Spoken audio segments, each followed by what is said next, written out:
বিসমিল্লাহির রহমানির রহিম। আপনারা জানেন যে আমার নেতা তারেক রহমান সাহেবের ৩১ দফাতে জনশক্তি রপ্তানিকে অগ্রাধিকার দেওয়া হয়েছে এবং সেই ভিত্তিতে আমি মধ্যপুর ধনবাড়িতে বিশেষ করে জাপানিজ ভাষা, কোরিয়ান ভাষা, ইংরেজি ভাষা, এই ভাষাগুলি আমি আমার মধ্যপুর ধনবাড়ি স্কুল করতে চাই। বিশেষ করে এই ল্যাঙ্গুয়েজের স্কুলগুলি করলে আমাদের এই মধ্যপুর ধনবাড়ি যে ইয়াং জেনারেশন আছে, আমার ছেলে মেয়েরা এই ভাষায় যদি আমরা কিছুটা শিক্ষিত করতে পারি জাস্ট ফর কমিউনিকেশন, তাহলে কিন্তু আমরা জাপান, কোরিয়া এবং ইউরোপে আমাদের এই মধ্যপুর ধনবাড়ি থেকে ইয়াং জেনারেশন রপ্তানি করতে পারবো। এবং আপনারা এটাও জানেন হয়তো যে আমরা এই মধ্যপুর ধনবাড়ি থেকে বেশ কিছু মানুষ, প্রচুর মানুষ মিডল ইস্টে আছে, কিন্তু ওখানকার যে স্যালারি, যে বেতন তারা পায়, আমি যদি এই জাপানিজ, কোরিয়ান ভাষা শেখাতে পারি, ইংরেজি ভাষা শেখাতে পারি এবং এইসব দেশে যদি লোক পাঠাতে পারি, তাহলে কয়েক গুণ তারা বেতন পাবে। আমার সেদিকে লক্ষ্য করে আমি এই মধ্যপুর ধনবাড়িতে 3টা ভাষা ভাষী, বিশেষ করে জাপানিজ, কোরিয়ান এবং ইংরেজি ভাষার কিছু স্কুল করতে চাই, যার মধ্য দিয়ে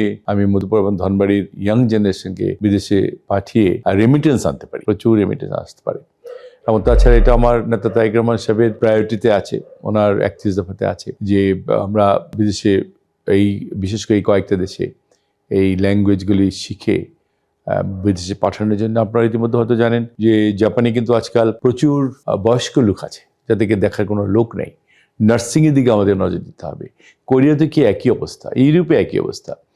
ওখানে কিন্তু প্রায় 80-90 বছরের, 100 বছরের লোক প্রচুর রয়ে গেছে, কারণ থেকে জন্মহার নিচের দিকে মাইনাস বলা চলে, যার জন্য তারা নার্সিংয়ের জন্য আমাদের থার্ড ওয়ার্ল্ড কান্ট্রি থেকে আমাদের তারা লোক নিতে চায় এবং এইসব জায়গায় যদি লোক পাঠাতে চাই, যে একটু আগে যেটা বললাম, জাপানিজ, কোরিয়ান, ইংরেজি ভাষায় একটু কমিউনিকেশন যদি আমি শেখাতে পারি, তাহলে এই মধ্যপুর ধনবাড়ি থেকে আমি আমার প্রচুর ভাই বোনদেরকে পাঠাতে পারবো।